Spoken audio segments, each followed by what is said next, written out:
Hello दोस्तों, मैं विजय कुमार साव। मेरा YouTube channel Vijay Sao master in economics में आपका स्वागत है। मैं आज आप लोगों को इकोनॉमिक्स सब्जेक्ट से, अर्थशास्त्र सब्जेक्ट से आप लोगों को पढ़ाने वाला हूं। उस टॉपिक का नाम है मांग की लोच का अर्थ, प्रकार तथा मापन विधि। आज मैं आप लोगों को मांग की लोच, इलास्टिसिटी ऑफ डिमांड का परिभाषा एवं इसके प्रकार तथा इसके मापने की विधि को बताऊंगा। तो चलिए देर न करते हुए शुरू करते हैं आज का नया टॉपिक अर्थशास्त्र विषय से। आज जो पढ़ाने वाला उस टॉपिक का नाम है मांग की लोच का अर्थ, प्रकार तथा मापन विधि। यहाँ से इस टॉपिक का उत्तर लिखना स्टार्ट हुआ है। तो चलिए देखते हैं। पहले मांग की लोच किसे कहते हैं, हम मांग की लोच का अर्थ क्या है, हम मांग की लोच की परिभाषा जो कह सकते हैं। मांग का लोच का अर्थ कहिए, परिभाषा कहिए और डिफिनेशन कहिए, तीनों का अर्थ एक ही होता है। तो चलिए देखते हैं मांग का लोच में हमें क्या क्या पढ़ना होता है। जैसा कि लिखा है, मांग की लोच मांग के नियम पर आधारित है। मांग की लोच मांग के नियम पर आधारित है। उसके आगे देखिए, कीमत में परिवर्तन के फलस्वरूप किसी वस्तु की मांग में परिवर्तन की दर को बताता है, उसे मांग की लोच कहते हैं। क्या बोला है? कीमत में परिवर्तन के फलस्वरूप किसी वस्तु की मांग में परिवर्तन की दर को बताता है, उसे मांग की लोच कहते हैं। कीमत में परिवर्तन के फलस्वरूप किसी वस्तु की मांग में परिवर्तन की दर को जो बताता है, उसे मांग की लोच कहते हैं। संक्षेप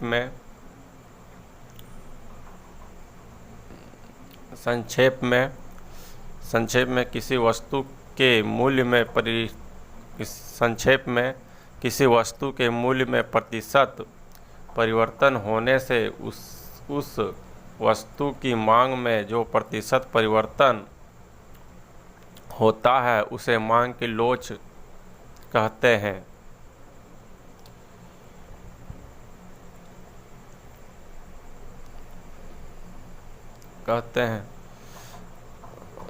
संक्षेप में लिखा है, यहाँ से देखिए, इधर गया, यहाँ से संक्षेप से आगे देखिए। संक्षेप में किसी वस्तु के मूल्य में प्रतिशत परिवर्तन होने से उस वस्तु की मांग में जो प्रतिशत परिवर्तन होता है, उसे मांग की लोच कहते हैं। मांग की लोच हम उसे कहते हैं जिसमें मूल्य में प्रतिशत परिवर्तन होने से उस वस्तु की मांग में जो प्रतिशत परिवर्तन होता है, उसे मांग की लोच कहते हैं। इस प्रकार देखिए, यहाँ से इस प्रकार स्पष्ट है कि किसी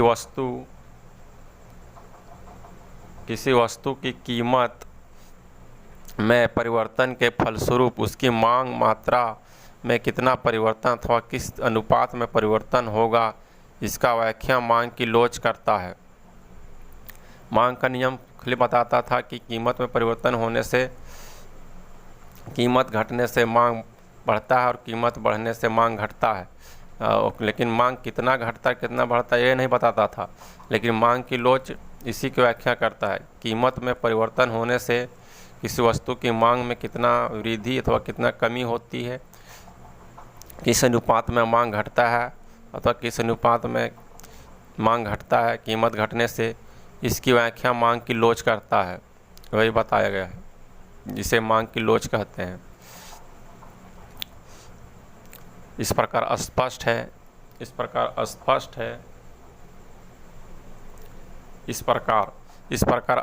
है कि किसी वस्तु की कीमत में परिवर्तन के फलस्वरूप उसकी मांग मात्रा में कितना अथवा किस अनुपात में परिवर्तन होगा, इसकी व्याख्या मांग की लोच करता है।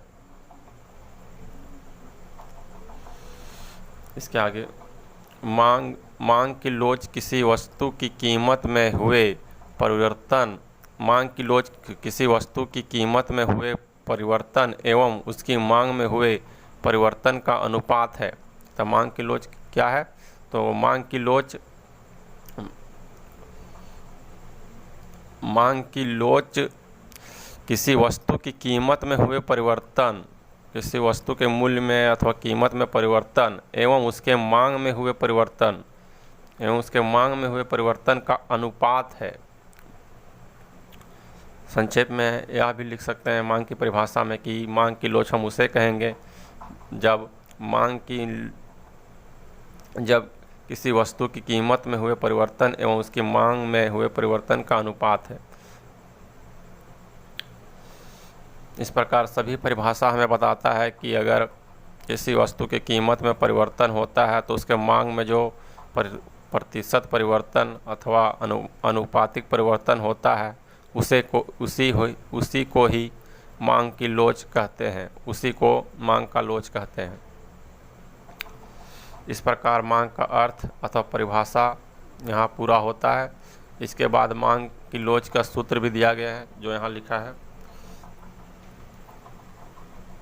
इसका सूत्र है मांग की लोच ईडी इक्वल टू ईडी यहाँ है मांग की लोच, संक्षिप्त में ईडी कहते हैं मांग की लोच को। तो मांग का इस सूत्र है मांग की लोच ब्रैकेट में ईडी इलास्टिसिटी ऑफ डिमांड बराबर है मांग में अनुपातिक परिवर्तन बटा कीमत में अनुपातिक परिवर्तन। यह मांग की लोच की परिभाषा है, नहीं यह मांग की लोच का सूत्र है। इसके बाद उसके प्रकार देखिए मांग के कितने प्रकार है। तो इससे आगे यहाँ है, यह एक प्रकार का टॉपिक है मांग के प्रकार। तो मांग के प्रकार मुख्य 3 है। पहला में है कीमत लोच,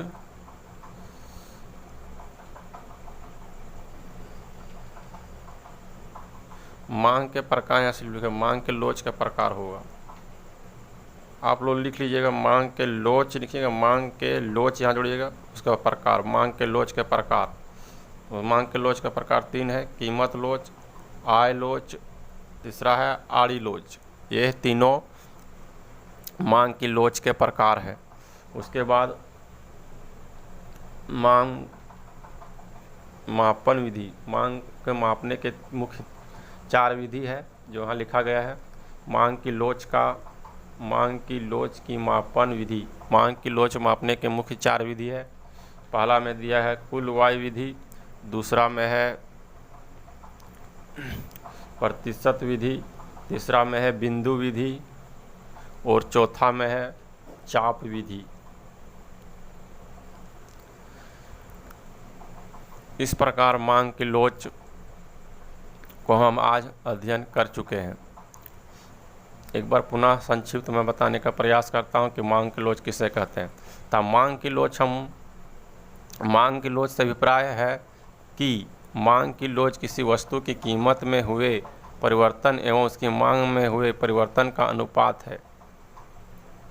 दूसरा में हम यह भी लिख सकते हैं कि मांग की लोच हम उसे कहेंगे जिसमें किसी वस्तु की कीमत में परिवर्तन के फलस्वरूप उसके मांग में प्रतिशत परिवर्तन की व्याख्या करता है, उसे मांग की लोच कहते हैं।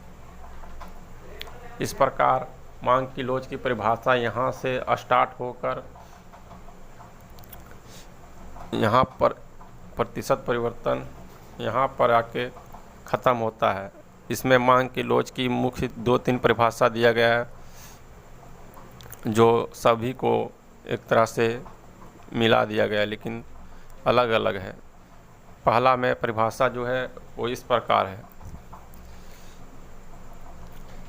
पहला परिभाषा यहाँ से स्टार्ट है, कीमत में परिवर्तन के फलस्वरूप किसी वस्तु की मांग में प्रतिशत किसी वस्तु के मांग में परिवर्तन की दर को बताता है, उसे मांग की लोच कहते हैं।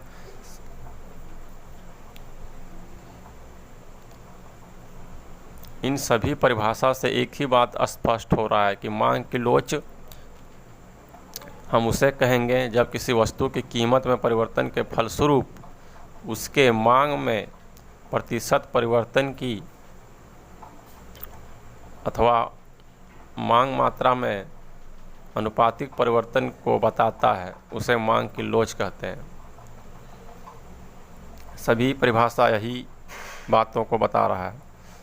तथा मांग के लोच के 3 प्रकार हैं, जो है पहला में कीमत लोच, दूसरा में आय लोच और तीसरा C नंबर में है आड़ी लोच। तथा मांग के मापन की विधि मुख्य 4 है, जो यहाँ पर लिखा गया। मांग की लोच के मापन विधि पहला में है कुलवाय विधि, दूसरा में प्रतिशत विधि, तीसरा में है बिंदु विधि और चौथा में है चाप विधि। इस प्रकार मैंने इस वीडियो में मांग की लोच को बताया है।